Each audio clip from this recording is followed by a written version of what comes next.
A very good morning to all of you. Welcome to today's news analysis. We are doing the Indian Express Papers Chandigarh edition. Now, I have marked the important news. Most of it is on the floods. So, there is an editorial on floods. So, we will look into it then.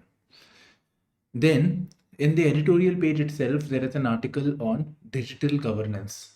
Basically, we are moving towards e governance for a lot of things. So it is saying that we should not go digital only. There should be analog foundations also. There should be alternative modes also in governance. So that is what it is talking about. So it's basically a critique of e-governance, right? So a lot of good points are there. Normally we find benefits of e-governance. Here we are finding shortcomings or concerns. Then there was an article of ethanol blending, that is blending of ethanol in petrol. So, with reference to that, there is a mention of Global Biofuel Alliance. Then there is an advertorial by China on the SCO. Advertorial, I hope you understand, it is a sponsored news which is given on Indian Express. So it gives us certain views of the China on various things.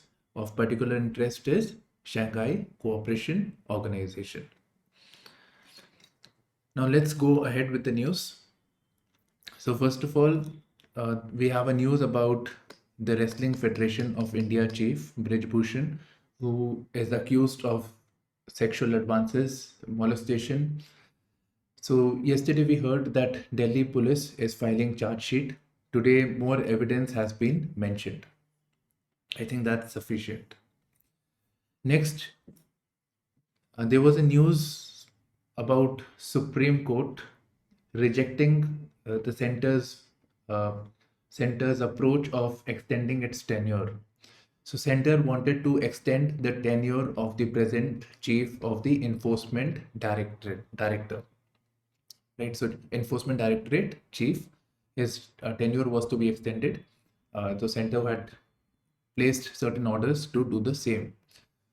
So Supreme Court has said that this is not a permanent post and it cannot be extended all the time. So this extension, this was to be the third extension, so it has been cancelled. It has been declared invalid.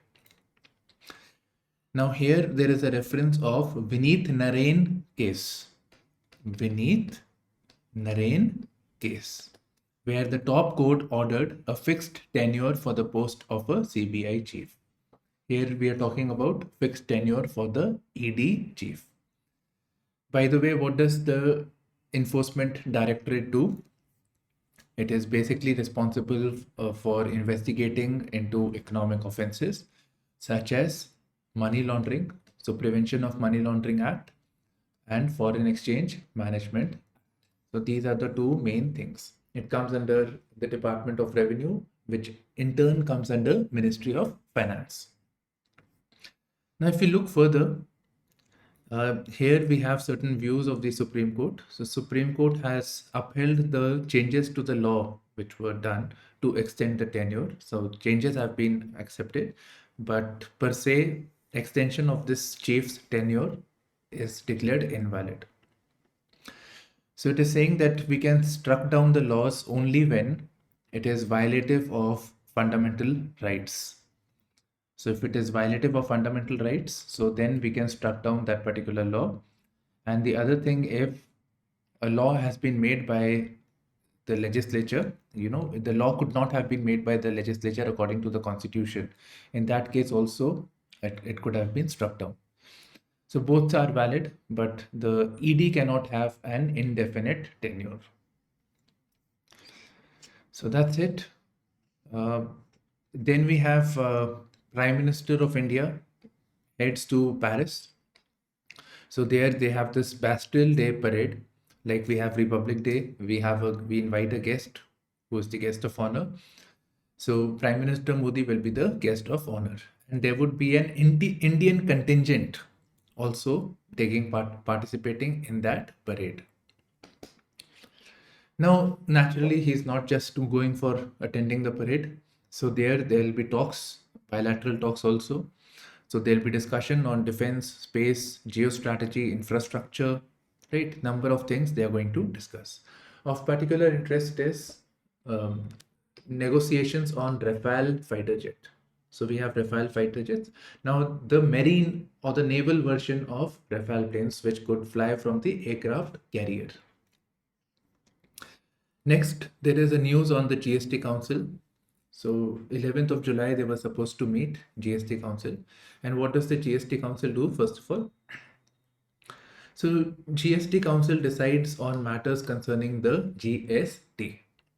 And GST Council is a constitutional body which comprises of 33 members actually.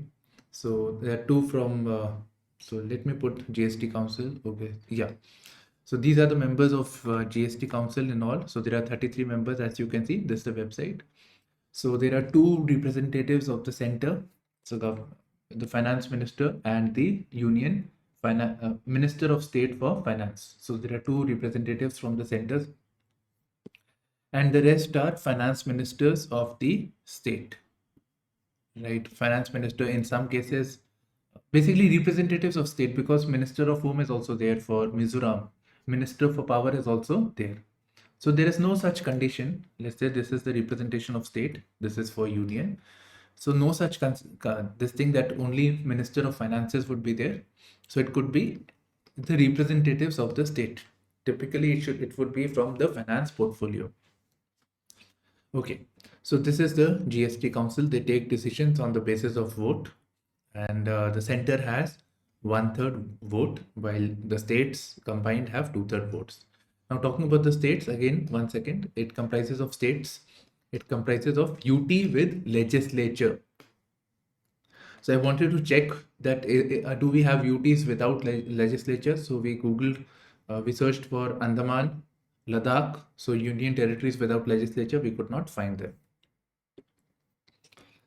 Okay, now the GST Council has said that there will be 28% tax on online gaming, casinos, and horse racing.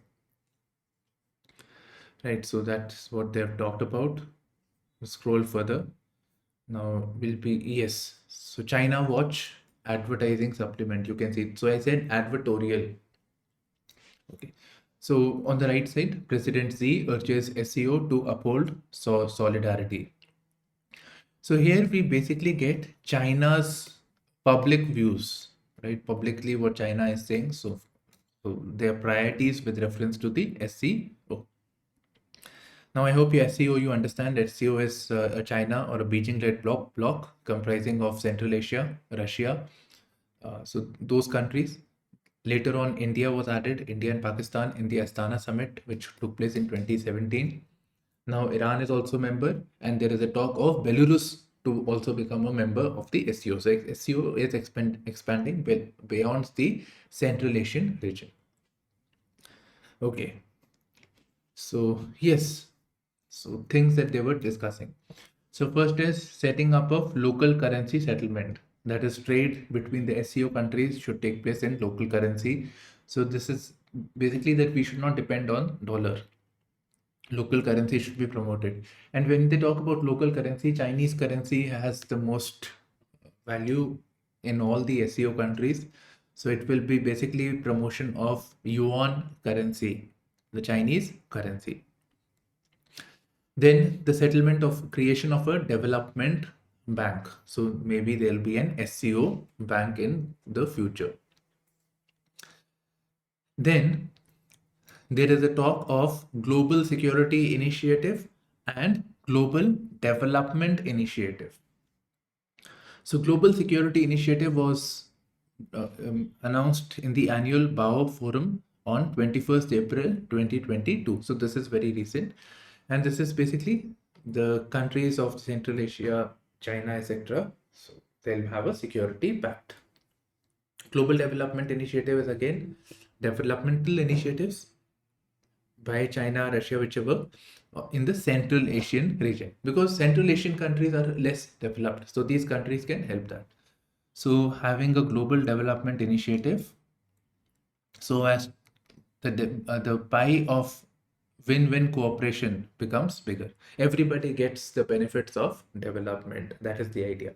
Now I think that China over here is looking at promoting its Belt and Road Initiative, which is a developmental initiative. Now, moving on, China also criticized the West, particularly the US, and it said that we should stand up to color revolution. There should be no efforts to bring in color revolution.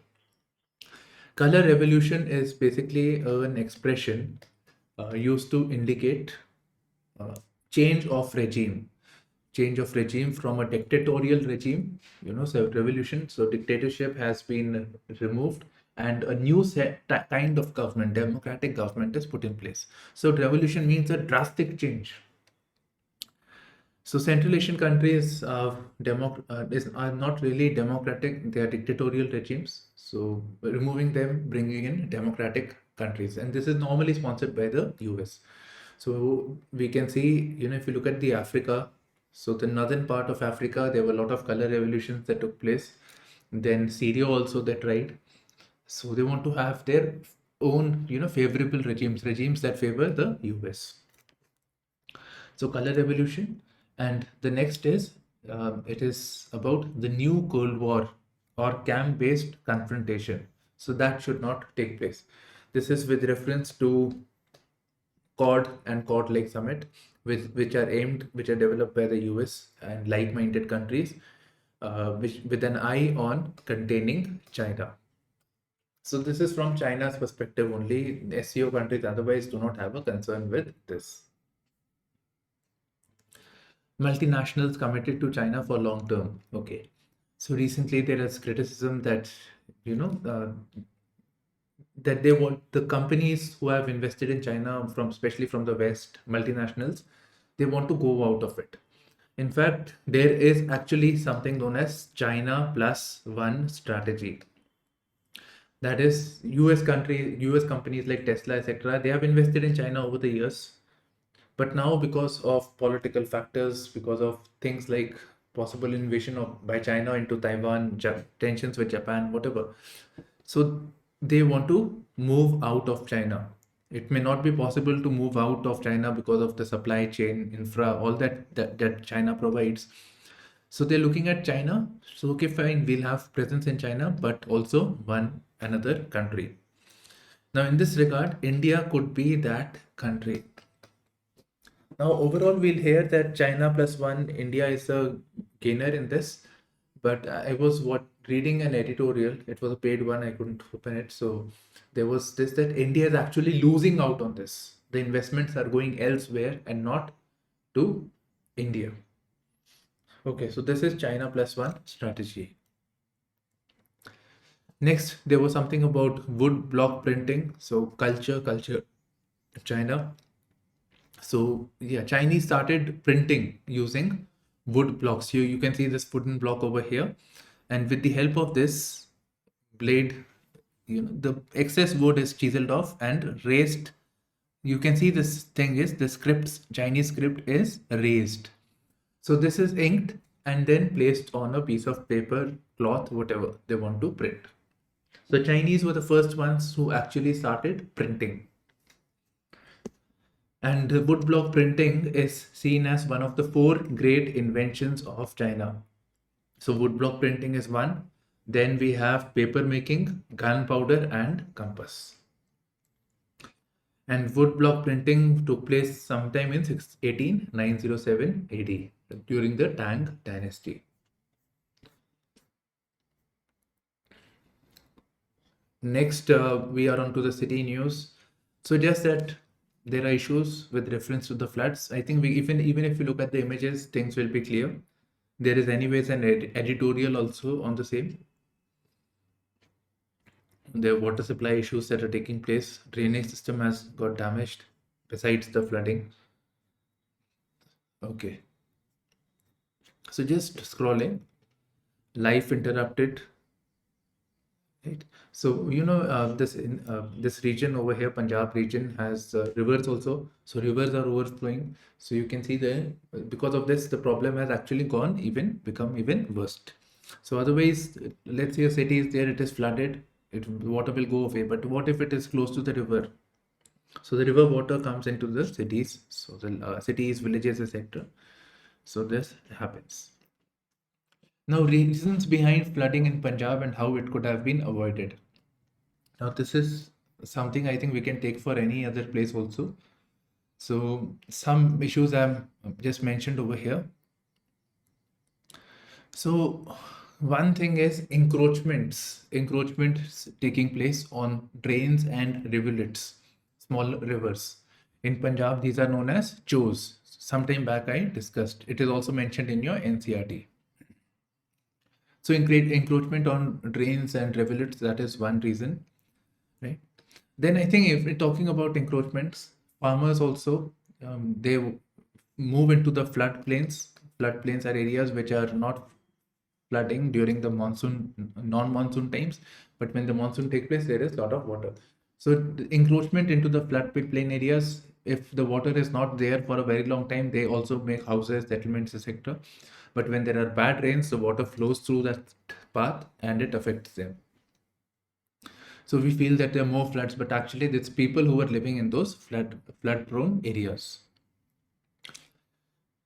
Uh, Besides this, even when we look at the urbanization, because we want land, more and more of this wetland and other areas are being diversified, are being transferred into settlement areas, official areas. So that is taking place. So it's a matter of time when the floods take place, when there is excess rain. So these areas get affected more because wetlands are typically in lower lying areas where the water gets trapped into. Right, so that's why there was more water collected in a particular area because it draws water from elsewhere. Now, if we have a settlement over there, naturally that a settlement will get more of water. That's why you saw apartments and buildings which were flooded. The water came up to the first floor level. Okay, so this is there. Then we can talk about storm water drainage. So this storm water drains are also there, but they are not maintained. They are not, yes. And dams also, a lot of dams are constructed, but dams also have to be maintained. They have to be dredged from time to time. So these things do not take place. So this is these are some of the reasons. Okay. Bengal elections, local body elections, violence going on even on the counting date.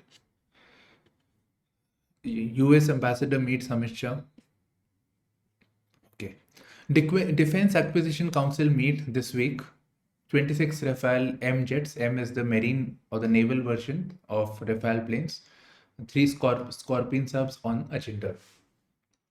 So first of all, Defense Acquisition Council. I think from the name it is clear it is about buying things, defense-related things. So this is. Let me show you Defense Acquisition Council also. So Defense Acquisition Council is the highest decision-making body in the Defense Ministry. And it frames policies for acquisition of capital acquisitions for Army, Navy, and Air Force. It comprises of the Minister of Defense, who is the chairperson of the council. It will comprise of the bureaucracy and also the 3 chiefs. Fine. So Defense Acquisition Council. And the main point is it is chaired by not the Prime Minister, but the Defense Minister. There was a PIB also, but this was easier to read, so I put this one over here. Okay. So 26 Rafale M jets. So we are going to induct these aircraft carriers. So aircraft carriers have obviously ships which have aircrafts. So they have short runways. So special planes are required for this. Then 3 Scorpion subs. Okay. So Scorpion subs is Project 75 and they are brought in by this one, France. Right, so France-based company makes these submarines. So this is doing it with the help of Masakawa Dockyard. So this is Project 75, and the Indian, the Scorpion subs Indian name is Kalavari. So this we discussed yesterday.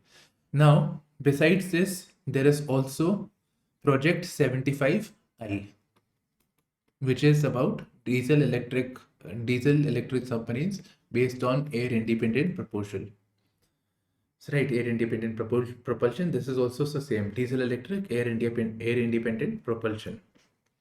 So this is Project 75 IS made by that is transfer of technology, etc. should be done to Indian firms if they want to sell the submarines to India. Okay. Yes, this is a meeting between the two foreign ministers, Foreign Minister of India and Maldives. Now, Maldives is south of the 8-degree channel. So here we have the Maldives. So this is the Indian Ocean region. 8-degree, this thing I mentioned because it has been asked in the prelims, such questions do get asked. In fact, it is your work job to visit the atlas and check these areas on the map. So this is important for India geostrategically because of its location, proximity to India and the Indian Ocean region. China is looking into it. The Maldives, it is trying to woo Maldives because of its location again. So yeah, so this is it. Now both ministers are talking. It's basically with reference to Utimu Palace, preservation of this Utimu Palace of Sultan Muhammad Thakuru Fanu. Sultan Muhammad. Utimu Palace is there, images there. This is the Utimu Palace. Then MOU is signed to upgrade hospitals, digitize schools, set up computer labs, install streetlights, etc. Supreme Court to hear Article 370 pleas from August 2nd. Right, so then I think we should be focusing. Otherwise, if we have something good, then we will discuss 370. Shimlipal Tiger Reserve is there in the news. Shimlipal is in Odisha. Now coming to the editorial page. So first one, weathering it out. This is with reference to the monsoon. So first of all, why did such monsoon takes place? What happened that we had such bad rains? So one was because of good monsoon currents during this time of the year. And second was it collided with the western disturbance. This is the reason why we are talking about the flooding in the northwestern part of India, because western disturbances are here, monsoons also took place. So simultaneously, this put a burden on this resulted in lot of floods. And talking about floods, rains, etc., we live near the Himalayas, the northern part. So there, landslides are also there because of the fragile geology. This has been asked in the mains also number of times with reference to landslides and Himalayas, right? So this can be prepared. Normally comparison between the Western Ghats and your Himalayas in context of landslides. Okay, so this happened. Now these weather events are something that keep taking place. These are taking place. These are now not so unusual also. So we should be prepared for this. And for this, we should be requiring a proactive policy. So first we are discussing the reasons. Now what needs to be done. So we need a proactive policy. This is not something once in a blue moon every year. I think every year or every alternate year, something like this is happening. So for that, we need a proactive policy. So what steps should be taken are mentioned. We need planned urbanization, which is based on sustainability, focusing on sustainability as well.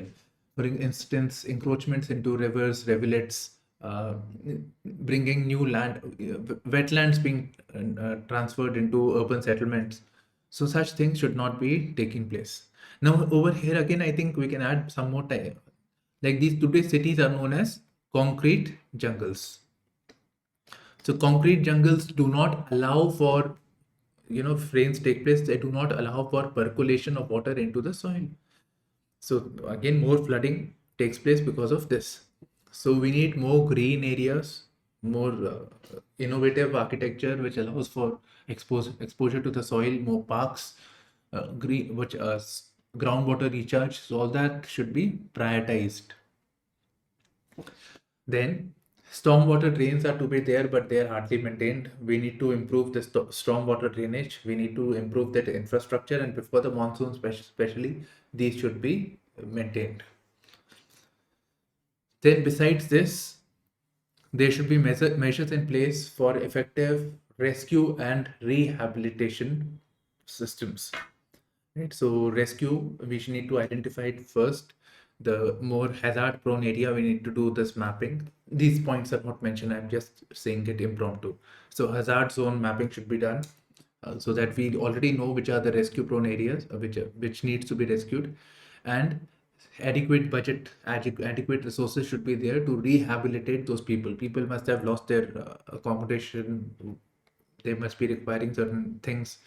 So how to rehabilitate them, that should also be the priority. We can also use this expression, build back faster, right? From this disaster conventions, there was this expression, build back faster. Unfreeze the valley, SC hearing Article 370. Beyond this, we don't get much, right? So this will happen in August 2, the hearing. Besides this, there should be elections taking place. So democratic processes should be restored in the Union Territory of Jammu and Kashmir. This is interesting, taking digital next steps. This is the one which I was saying, that it is a critique on the e-governance. Now, in the recent times, when we look at the government initiatives, you know, obviously e-governance is going on, a lot of emphasis is given to that, and it is good. There are a lot of benefits which accrue because of digitalization. It allows for transparency, it provides for easier information flow, it reduces pilferage. For example, pilferage of funds take place. So money by means of, let's say, direct benefit transfer can be put directly into the accounts of the beneficiaries. So a lot of benefits are there. It brings the government closer to the citizens.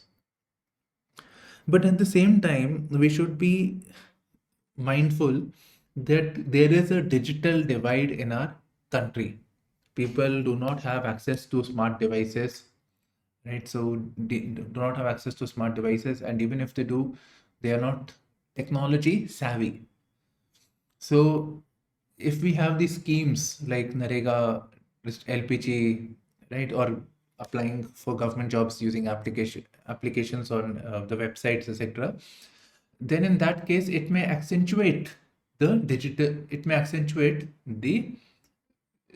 inequalities because of the prevailing digital divide. Now, for digital divide, there is an report known as State of India's Digital Economy Report. So all I got today was this thing, that it is released by this agency, Indian Council for Research on International Economic Relations. So you can read their publications if you wish. Okay. So there is already a digital divide. There are people who do not have access to digital resources. Now bringing in this schemes, lot of schemes into this, although it has some benefits, but it may also lead to a digital device. It may lead to an inequality. So basic issue is that these things should not be digital only, that there is no other way of availing these schemes. It should not be digital only. There should be a corresponding analog function. Analog function means manually also you can do it if you are not tech savvy or anything. Other ways of accessing it also should be there. Fine. I hope this thing is clear. Moving on, what can be done? So regulatory. When we make certain policies, especially with reference to technology, there should be a consultative policy making, that keeping beneficiaries at the center of the process, right? Whatever we do, even if it is with e-governance, etc., we should see how it will eventually help the beneficiaries. Are the beneficiaries having the means to access the technology? If they are not, what can be done about it? So these things can be looked into it. Then we need to have an adaptive and agile regulatory framework. Adaptive and agile regulatory framework. Here, basically, the author is saying that new technologies are coming. Fine. So in light of that, we need to have adaptive, that is, we need to be able to adapt to new technologies, and agile, that is quickly that changes can take place. Adaptive and agile regulatory framework is required. Then we need regulatory innovation. Regulatory innovation is uh, no, digital is something that is coming up new. So first of all, we have already talked about competition, right? Competition, or somebody does not monopolize the digital as a setup. So competition regulation is to be there, but at the same time, it should focus on consumer protection, interests of the consumer, privacy protection. So all that should also be there. So this requires innovative approach, that is all concerns, regulatory concerns are clubbed into one.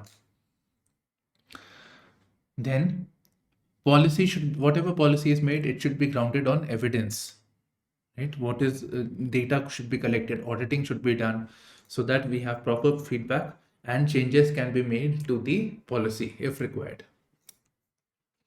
So basically there are two parts to this article over here. So first is about the digital divide, right? So which may be, or digital divide which may affect the e-governance initiatives. So that is one thing.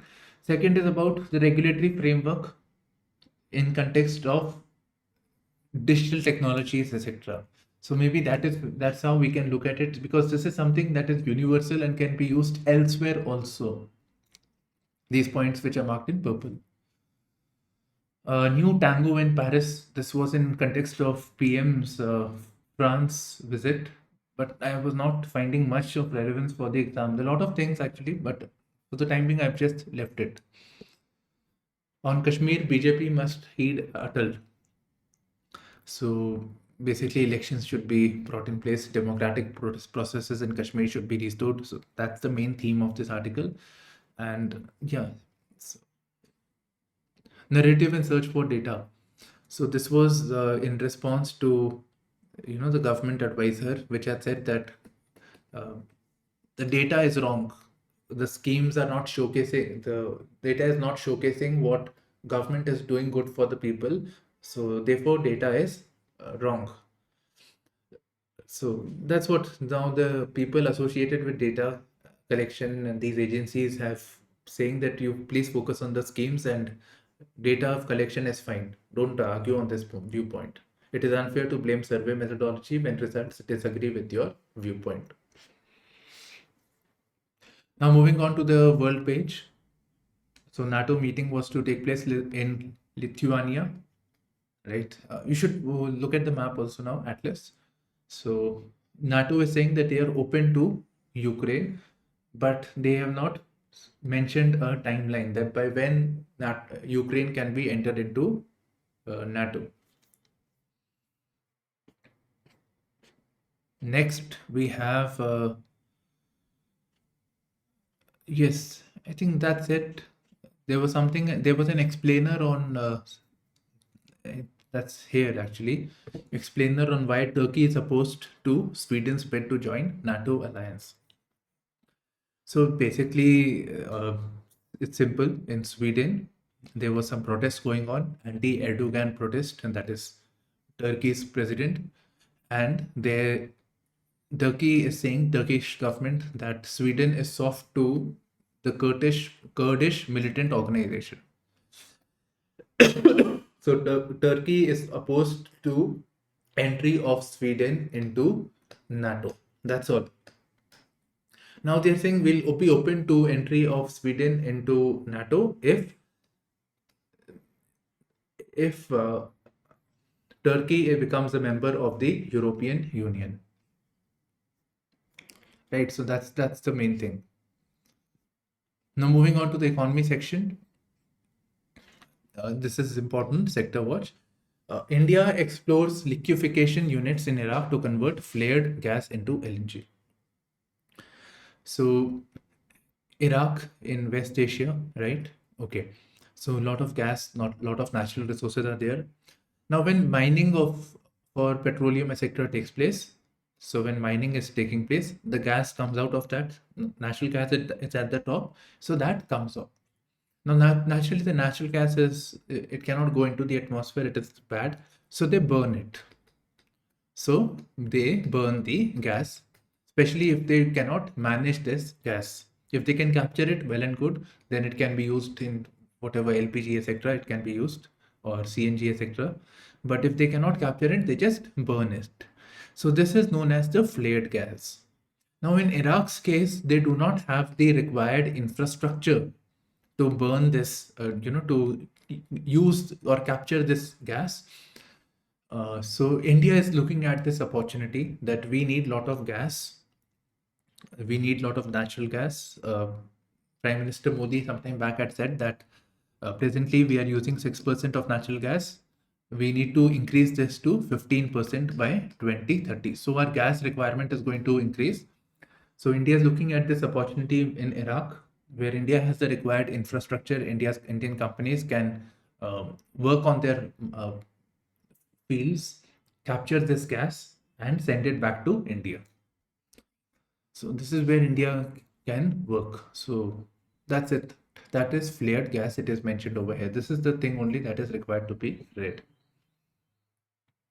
Next is on track for pan-India rollout of E20 petrol. Says Puri. Puri is the minister. Okay.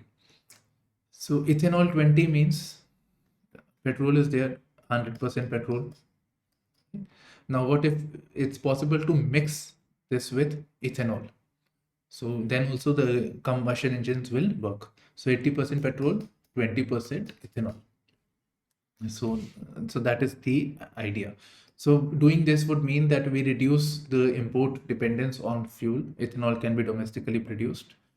Plus fuel is imported, so it affects the foreign exchange also. So blending it will be a better approach. Further, ethanol will come from the farms sector, so it will augment farm incomes.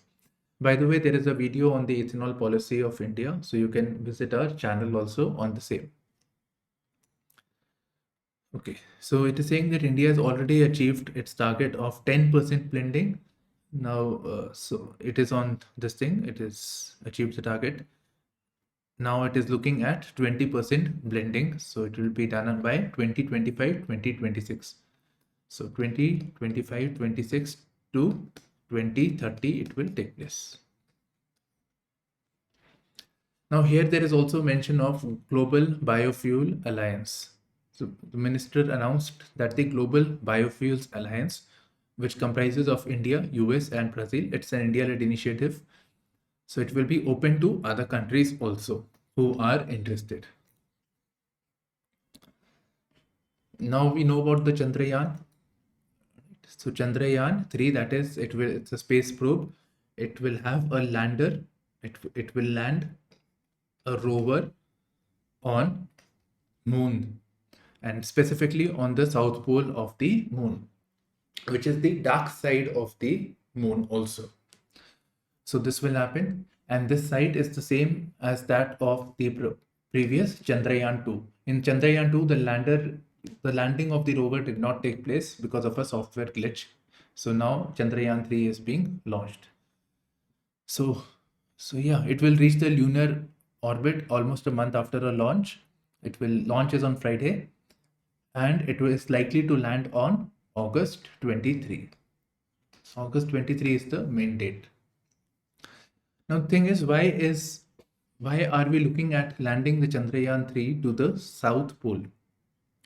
Never ever has it happened that any of the space agencies have landed on the South Pole over here. So normally they do it on the equator. So equator of the moon is having a plain area, so it's easier to land. Plus it is the area where the light which is facing the earth, so it is having light, so that is also there. So on the dark side where we want to land, it is a difficult terrain, plus we have very limited knowledge on the same, but we are interested, one, because it is very challenging, and the other thing is that it is believed that there are a lot of resources or a lot of secrets that need to be unveiled. So we are interested in that side of the moon. Next is extreme rain events in July. Fine. Not enough rain in Pulse's heartland. So we see, yesterday also we talked about that more of the rains is focusing on the northwestern part over here. The eastern and the southern region are in the red. That is, drought like situations are there, things are not very good. And this Central India region, etc., is the place where the pulses grow. So this is the pulses heartland. Now, if the pulses cultivation is affected, naturally pulse price will increase, and pulses are anyways, we are price sensitive to this thing. Now for pulses, we need about 100 mm of rainfall. And here again, irrigation infra is not very good, so it is heavily dependent on rainfall. Now the adequate rainfall is not taken place. In fact, the experts say that it should be moist. Already the rain should have taken place. The soil should be moist for pulses cultivation. So that window is closing very fast for the farmers. So this will affect the pulse prices in times to come if something does not happen in the time being. So this is